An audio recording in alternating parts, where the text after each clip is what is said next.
Je veux partager avec vous ce soir quelque chose qui me pèse, principalement à cause de l'histoire que l'on vous a racontée sur ma vie, sur le fait que je suis venu à la fois tardivement, que je n'ai pas grandi à l'église, que je n'ai pas grandi avec des chrétiens ou avec le christianisme.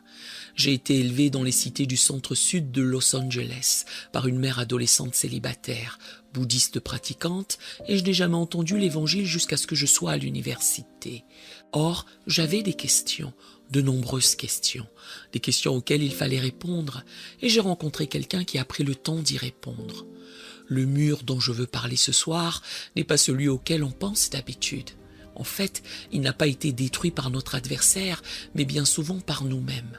En réaction au rationalisme, au positivisme logique et à l'humanisme séculier qui nous éloignait de la poursuite passionnée d'un Dieu saint, nous sommes presque allés à l'extrême inverse. Le pendule a balancé dans l'autre sens, et maintenant, dans bien des cas, nous sommes devenus anti-intellectuels. Nous sommes même allés au-delà, frôlant le mysticisme. Nous vivons à une époque où la théologie et la doctrine sont devenus des gros mots. Une génération grandit en croyant n'importe quoi, du moment que c'est dit avec assez de sensibilité. Il faut donc rebâtir le mur intellectuel. Nous devons rester un peuple qui aime le Seigneur notre Dieu de tout notre cœur, de toute notre âme, de toute notre pensée et de toute notre force. Voici ce que je veux faire. Premièrement, répondre à la question, selon moi, la plus importante de notre culture. Deuxièmement, faire une observation à propos de cette réponse. Et troisièmement, lancer un défi. Ouvrez vos Bibles à 2 Pierre chapitre 1. Voici la question qui, à mon avis, est la plus importante pour nous, car les questions légitimes méritent des réponses légitimes. Dans 1 Pierre 3, verset 15, Pierre nous dit que toujours prêt à nous défendre ou à donner une apologie, une réponse argumentée, avec douceur et respect, devant quiconque nous demande, raison de l'espérance qui est en nous. Voici la question à laquelle nous devons pouvoir répondre. Pourquoi choisis-tu de croire en la Bible ? Nous devons être en mesure de répondre à cette question dans notre culture actuelle. C'est une question légitime qui mérite une réponse légitime. À cause de l'anti-intellectualisme, nous répondons souvent « Je crois en la Bible parce que j'ai été élevé comme ça ». Si c'est votre réponse, ne la donnez à personne, je vous en supplie. Ce n'est pas une réponse argumentée « J'ai été élevé comme ça », ça ne suffit pas. Dans notre culture postmoderne expérientielle, où la vérité est relative, une autre réponse nous vient, à laquelle nous nous sommes tellement habitués que nous pensons qu'elle est une excellente réponse à la question. J'ai choisi de croire la Bible parce que je l'ai essayée et qu'elle a marché pour moi. Nous pensons que c'est une excellente réponse, mais en fait, nous ouvrons une brèche où l'on pourrait y faire passer un camion. Si votre seule raison est que ça marche pour vous, qu'en est-il de cet individu qui était alcoolique il y a 10 ans de cela, qui est allé à une réunion des alcooliques anonymes où on lui a dit qu'il avait besoin d'une force supérieure, qu'il n'a pas pu trouver. Il a alors vu un écureuil qui passait devant sa fenêtre tous les matins et a décidé que cet écureuil serait une force supérieure. Et depuis 10 ans, il n'a pas bu un seul verre. Devinez quoi? Il a essayé l'écureuil et l'écureuil a marché pour lui. Selon votre logique, son écureuil a autant d'autorité que votre Bible. Pour reprendre les mots de Régis Philbin, est-ce votre dernière réponse? J'espère que non. Permettez-moi de vous donner une réponse à cette question qui, selon moi, est meilleure que j'ai été élevé de cette façon ou que je suis un baptiste du Sud et c'est ainsi que nous croyons, ou encore que j'ai essayé et ça a marché pour moi. Je veux vous dire pourquoi je choisis de croire la Bible, car je ne crois pas la Bible parce que j'ai été élevé de cette façon, puisque ce n'est pas le cas. Je ne choisis pas de croire en la Bible parce que je l'ai essayé et qu'elle a marché pour moi. Le bouddhisme de ma mère a marché pour elle, raison pour laquelle elle était bouddhiste. J'ai besoin de plus que parce que ça marche. Je choisis de croire la Bible parce que c'est un recueil fiable de documents historiques, écrits par des témoins oculaires du vivant d'autres témoins oculaires. Il rapporte des événements surnaturels qui se sont produits en accomplissement de prophéties précises et affirme que leurs écrits sont d'origine divine plutôt qu'humaine. Au cas où vous penseriez que je viens de l'inventer, lisons 2 Pierre 1 à partir du verset 16. Ce n'est pas en effet en suivant des fables habilement conçues que nous vous avons fait connaître la puissance et l'avènement de notre Seigneur Jésus-Christ, mais c'est comme ayant vu sa majesté de nos propres yeux. Car il a reçu de Dieu le Père honneur et gloire, quand la gloire magnifique lui fit entendre une voix qui disait « Celui-ci est mon Fils bien-aimé, en qui j'ai mis toute mon affection. » Et nous avons entendu cette voix venant du ciel, lorsque nous étions avec lui sur la sainte montagne. Et nous tenons pour d'autant plus certaine la parole prophétique, à laquelle vous faites bien de prêter attention, comme à une lampe qui brille dans un lieu obscur, jusqu'à ce que le jour vienne apparaître et que l'étoile du matin se lève dans vos cœurs. Sachant tout d'abord vous-même qu'aucune prophétie de l'Écriture ne peut être un objet d'interprétation particulière, car ce n'est pas par une volonté d'homme qu'une prophétie a jamais été apportée, mais c'est poussé par le Saint-Esprit que des hommes ont parlé de la part de Dieu. Décomposons cela. Premièrement, la Bible est un recueil fiable de documents historiques. Au verset 16, Pierre dit « Ce n'est pas en effet en suivant des fables habilement conçues que nous vous avons fait connaître la puissance et l'avènement de notre Seigneur Jésus-Christ. Nous n'avons pas suivi des mythes, des contes de fées ou des légendes.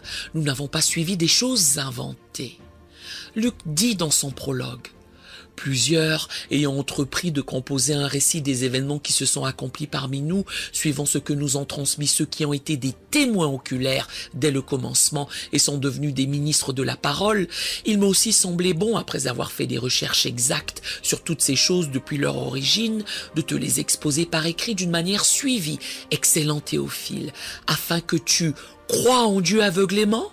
Non, mais afin que tu reconnaisses la certitude des enseignements que tu as reçus. Nous avons donc un recueil fiable de documents historiques, pas des mythes, des contes de fées ou des légendes. Il ne s'agit pas ici de l'épopée de Gilgamesh, il s'agit de faits qui se sont réellement déroulés dans l'histoire et qui ont été consignés pour nous. Non seulement nous disposons d'une collection fiable de documents historiques, mais ils ont été rédigés par des témoins oculaires au cours de la vie d'autres témoins oculaires. Regardez ce qu'il dit au verset 16. « Mais c'est comme ayant vu sa majesté de nos propres yeux. » On l'a vu. Quelqu'un aime les séries policières ici? J'adore les séries policières. Quand j'étais enfant, je regardais Quincy, mais aujourd'hui il y a les experts ou autres. Tout le monde est emballé par les experts. Quincy était le meilleur. Vous savez ce qui gâcherait un épisode de Quincy ou des experts ou de n'importe quelle autre émission que vous voulez regarder? Le fait qu'il y ait très tôt des témoignages oculaires concordants. Il n'y aurait alors plus de mystère. C'est ce que nous avons lorsque nous lisons la Bible, des témoignages oculaires corroborants. Dans sa lettre, un Jean dit « Ce qui était dès le commencement, ce que nous avons entendu, ce que nous avons vu de nos yeux, ce que nous avons contemplé et que nos mains ont touché concernant la parole de vie. » Verset 2. « Car la vie a été manifestée et nous l'avons vue, et nous lui rendons témoignage, et nous vous annonçons la vie éternelle qui était auprès du Père et qui nous a été manifestée. » Verset 3. « Ce que nous avons vu et entendu, nous vous l'annonçons à vous aussi. » Des témoins oculaires. Un recueil fiable de documents historiques écrits par des témoins oculaires. Et j'ai aussi dit du vivant d'autres témoins oculaires. Dans 1 Corinthiens 15, Paul dit que Jésus est ressuscité le 3e jour, selon les Écritures, et qu'il est apparu à Céphas, puis aux 12. Ensuite, il est apparu à plus de 500 frères à la fois, et il ajoute les mots suivants, dont la plupart sont encore vivants. Lorsque vous faites les calculs, vous réalisez que quand 1 Corinthiens a été écrit, il y avait encore au moins 300 témoins oculaires de la résurrection de Jésus-Christ, encore vivants à ce moment-là. Je vous entends. Vous êtes des gens bien éduqués, vous avez entendu les arguments et vous dites « Oui, mon frère, je comprends cela. Mais tu vois, ce qui s'est passé, c'est qu'il y a eu des individus qui ont trafiqué la Bible. Elle a été traduite tant de fois, elle a été changée tant de fois. » Lorsque je parle à des étudiants, ils me parlent du mythe de ces moines un peu trop zélés qui sont allés modifier la Bible pour que les choses concordent, pour que nous ayons l'impression d'avoir des documents plus anciens que ceux que nous avons en réalité. En fait, ce que je crois qu'ils veulent dire, c'est « nous n'avons aucun des documents originaux ». Oh! Comme si j'étais censé trembler en entendant cela. Écoutez-moi bien. Si des moines trop zélés avaient voulu changer la Bible, puis-je vous expliquer ce qu'ils auraient dû faire? 3 niveaux de conspiration. Premier niveau, une conspiration de manuscrits. Rien que pour le Nouveau Testament, nous avons plus de 6000 manuscrits ou parties de manuscrits. Comparons cela à certains événements. Pour les commentaires sur la guerre des Gaules de Jules César, nous avons environ 10 manuscrits. Pour la poétique d'Aristote, 5. Pour Hérodote, moins de 10. Pour les écrits d'Homère, moins de 10 pour chacune de ses œuvres. Mais 6000 manuscrits ou fragments de manuscrits pour le Nouveau Testament, ce n'est pas comparable. Oui, mais vous n'avez pas les originaux. Non, nous ne les avons pas. Mais avec certaines copies, nous remontons à moins de 50 ans après leur rédaction. Alors que pour Jules César, le plus ancien manuscrit date de 900 ans après. Pourtant, personne ne remet César en question à l'université. Pour Aristote, 1400 ans séparent notre plus ancien manuscrit de l'original. Mais pour le Nouveau Testament, quelques décennies seulement. Alors, pour le changer, il aurait fallu que ces moines trouvent les 6000 manuscrits, les modifient sans laisser de traces et les remettent à leur place sans que personne ne s'en aperçoive. Tout ça, rien que pour le premier niveau. Deuxième niveau. Jésus a dit, « Allez et faites des disciples de toutes les nations. » Ce qui est amusant avec les nations, c'est qu'elles ont tendance à parler des langues différentes. Ainsi, au cours des premiers siècles, la Bible a été traduite en syriaque, copte et latin. Maintenant, ces moines trop zélés doivent trouver 6000 manuscrits grecs, les modifier, les trafiquer, ne pas laisser voir leur travail à l'encre, les récupérer, trouver toutes les traductions syriaques, coptes et latines de ces manuscrits grecs, les modifier pour qu'elles correspondent aux mensonges racontés dans une autre langue et les ramener là où ils les ont volés sans se faire prendre. Ça, ce n'est que le deuxième niveau. Troisième niveau. Les premiers pères de l'Église avaient la terrible habitude d'écrire des commentaires sur le Nouveau Testament, à tel point que Bruce Metzger affirme que si tout ce que nous avions du Nouveau Testament ne se limitait qu'aux citations des premiers pères de l'Église, nous pourrions reconstituer plus de 80% du Nouveau Testament uniquement à partir de leurs écrits. Désormais, ces moines trop zélés doivent trouver 6000 manuscrits et portions de manuscrits, les voler, les modifier, ne pas montrer leur travail à l'encre, les récupérer sans que personne ne s'en aperçoive, trouver les traductions syriaques, coptes et latines, les modifier pour qu'elles correspondent aux mensonges qu'ils ont racontés dans les 6000 manuscrits, les récupérer là où ils les ont volés, puis trouver tous les écrits de tous les premiers pères de l'Église, les modifier pour refléter leurs altérations précédentes, pour qu'ils correspondent aux mensonges qu'ils ont racontés, les remettre à leur place, ne jamais dire à personne ce qu'ils ont fait, sans jamais se faire prendre. Que Dieu vous vienne en aide si vous croyez cela. Inimaginable. Nous avons bien un recueil fiable de documents historiques écrits par des témoins oculaires du vivant d'autres témoins oculaires. Jusque-là, seulement un bon livre d'histoire. Or, à présent, ça devient intéressant. Ces récits rapportent des événements surnaturels. Au verset 17 et 18. Car il a reçu de Dieu le Père honneur et gloire, quand la gloire magnifique lui fit entendre une voix qui disait « Celui-ci est mon Fils bien-aimé, en qui j'ai mis toute mon affection. » Et nous avons entendu cette voix venant du ciel lorsque nous étions avec lui sur la sainte montagne. Nous parlons bien d'événements surnaturels, pas surhumains. Nous avons des événements surnaturels, des choses que vous ne pouvez pas faire vous-même. Pas de simples guérisons psychosomatiques, mais des guérisons instantanées miraculeuses. La femme à la perte de sang, l'homme à la main sèche, des aveugles, des sourds, des muets et des paralytiques de naissance guéris instantanément. L'un de mes événements préférés est quand Jésus dit à ses disciples « Passez de l'autre côté du lac ». Un peu plus tard, quelqu'un dans le bateau, je ne sais pas qui c'était, a dit « les gars, est-ce que Jésus a précisé comment il allait nous rejoindre ?» Non, pourquoi? Parce qu'il... Eh bien, je le vois venir vers nous. Cela dit, celui que je préfère le plus est celui du vendredi, mort, dimanche, ressuscité. Nous avons bien des récits historiques fiables, écrits par des témoins oculaires du vivant d'autres témoins oculaires. Il rapporte des événements surnaturels qui se sont produits en accomplissant des prophéties précises. Pas des prophéties vagues, comme celles du genre de Nostradamus, mais précises. Imaginons que nous soyons juifs au 1er siècle, parlant araméen les uns aux autres, et ouvrant notre texte sacré au psaume 22. Pour vous demander de l'ouvrir, je ne peux pas dire « ouvrez au psaume 22 », car il n'y avait pas encore de numérotation de chapitres et versets. Nous ne les avons que depuis quelques centaines d'années. Il faudrait que je dise « ouvrez le rouleau au titre du psaume 22 », c'est-à-dire la première ligne du psaume 22 qui est « Eli, Eli, lama sabachthani », à savoir « Mon Dieu, pourquoi m'as-tu abandonné ?» Cette phrase devrait vous sembler familière, car c'est exactement ce que Jésus dit sur la croix. Je sais que vous le savez, mais j'aime tellement cette phrase que nous allons la lire quand même. Psaume 22, verset 1. « Mon Dieu, pourquoi m'as-tu abandonné ?» Verset 6. « Je suis un ver et non un homme. L'opprobre des hommes est le méprisé du peuple. Tous ceux qui me voient se moquent de moi. Ils ouvrent la bouche, secouent la tête.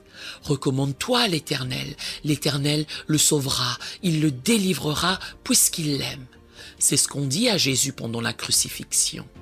Verset 12. « De nombreux taureaux sont autour de moi, des taureaux de Basan m'environnent. Ils ouvrent contre moi leur gueule, semblables au lion qui déchire et rugit. Je suis comme de l'eau qui s'écoule et tous mes os se séparent. Mon cœur est comme de la cire, ils se font dans mes entrailles. » Fascinant. Ils l'ont transpercé sur le côté, ont percé le péricarde, le sang et l'eau en jaillit. Verset 15. « Ma force se dessèche comme l'argile et ma langue s'attache à mon palais. Prends du vinaigre sur une éponge, Jésus, c'est toi qui dis que tu as soif. » Verset 16. « Car des chiens m'environnent, à savoir des païens. Une bande de scélérats rôde autour de moi, un à gauche et un à droite. Ils ont percé mes mains et mes pieds. Je pourrais compter tous mes os. Pourquoi ? Pour la raison que personne n'a eu à briser nos jambes pour précipiter notre mort. Eux, ils observent, ils me regardent, ils se partagent mes vêtements, ils tirent au sort ma tunique. » Tout cela a été écrit 1000 ans avant la naissance de Christ. Cela a été écrit par un individu qui n'a jamais vu de crucifixion, car elle n'existait pas encore. Voilà pourquoi Pierre peut dire au verset 19 « Et nous tenons pour d'autant plus certaine la parole prophétique ». Nous avons un recueil fiable de documents historiques écrits par des témoins oculaires du vivant d'autres témoins oculaires. Ils rapportent des événements surnaturels qui se sont produits en accomplissement de prophéties précises. Nous venons d'en voir quelques exemples.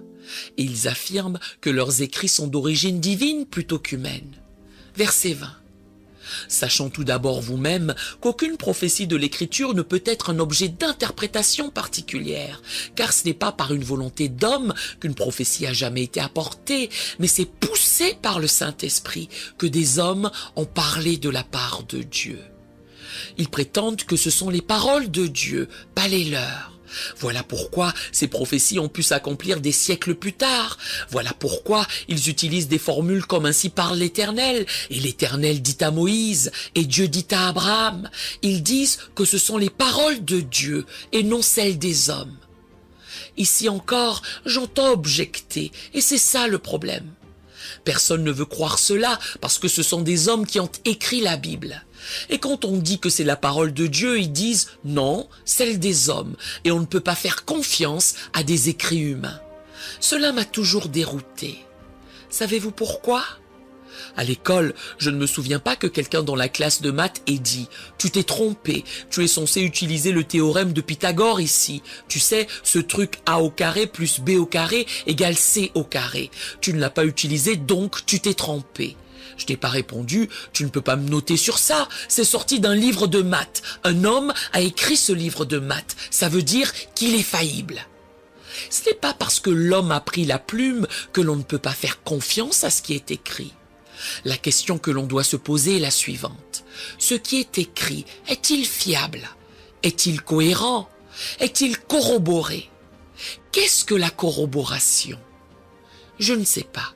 Peut-être 3 langues, le grec, l'hébreu et l'araméen, 3 continents, l'Asie, l'Afrique et l'Europe, plus de 40 auteurs, dont la plupart ne se sont jamais rencontrés, qui ont écrit sur une période de quelques 1500 ans, jusqu'à ce qu'une histoire singulière soit tissée.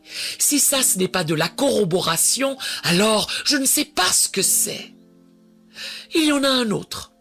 Je dois admettre que j'aime bien quand les gens l'utilisent, parce qu'il y a une partie de moi dont vous savez que je n'aime pas parler à l'école du dimanche. Son nom est Mauvais Vodi Bocham.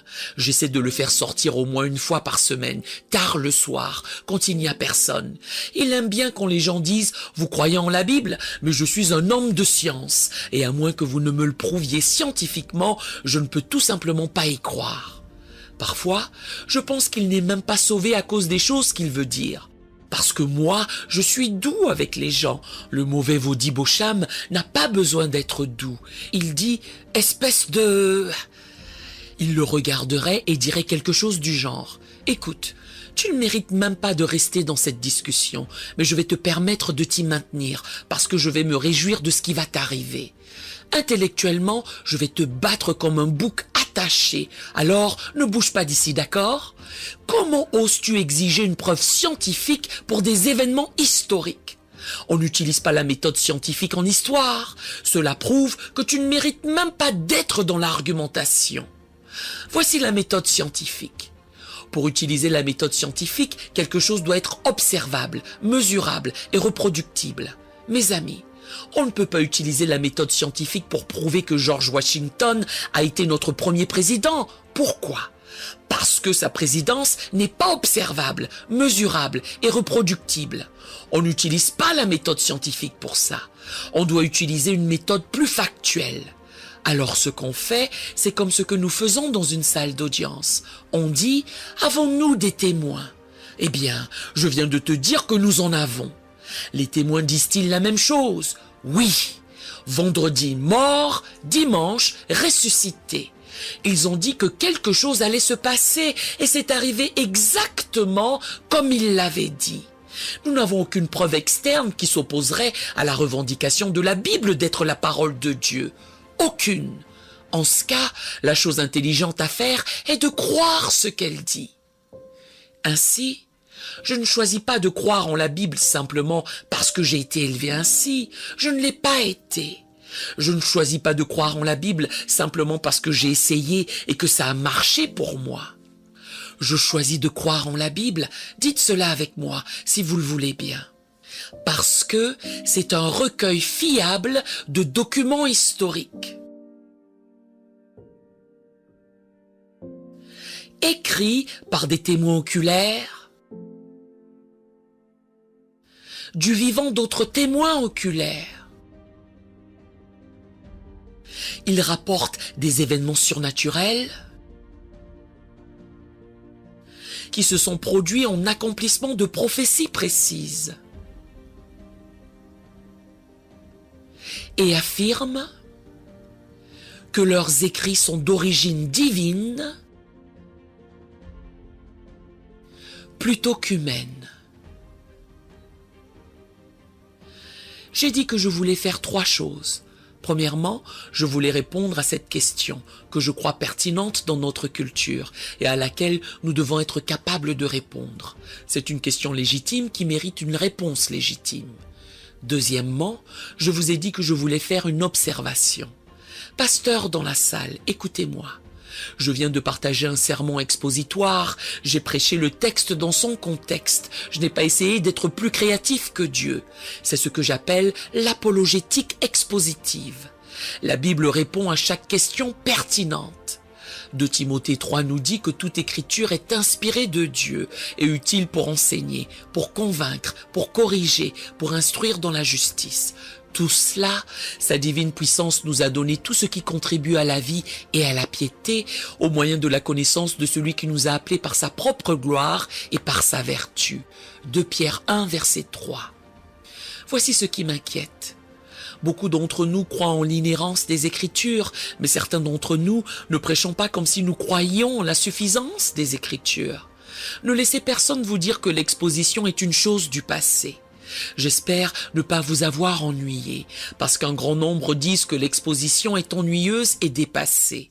Je crois que je viens de répondre à ce que je soutiendrais être la question la plus pertinente que notre culture se pose.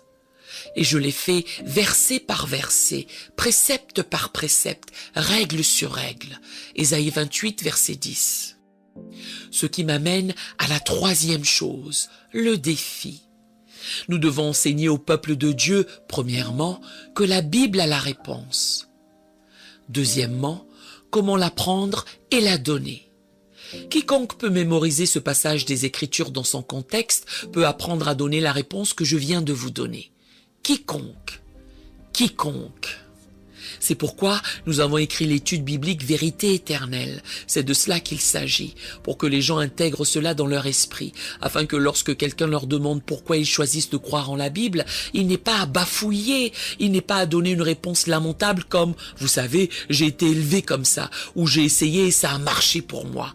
Ils peuvent regarder les gens dans les yeux, comme cette jeune fille du Dartmouth College où j'enseignais, qui a regardé droit dans les yeux son professeur de sciences et qui pour la première fois de sa vie s'est sentie assez confiante pour prendre la parole en classe et lui a dit « Eh bien monsieur, je choisis de croire en la Bible parce que c'est un recueil fiable de documents historiques, écrits par des témoins oculaires du vivant d'autres témoins oculaires.